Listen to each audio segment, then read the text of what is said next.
দাদা কি বলবেন? দাদা তাদের অ্যারেস্ট করলো, কেন অ্যারেস্ট করলো পুলিশ জানে।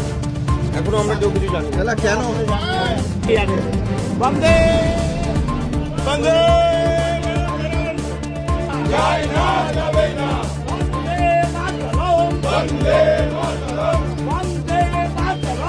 দাদা কি বললো আপনাদের?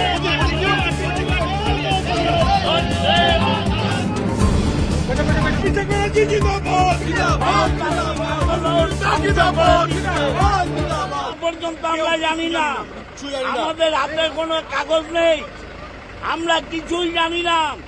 গণতান্ত্রিক আন্দোলনকে গলা টিপে মারছে শুভেন্দু অধিকারী। শুভেন্দু অধিকারী গণতন্ত্রকে গলা টিপে মারছে।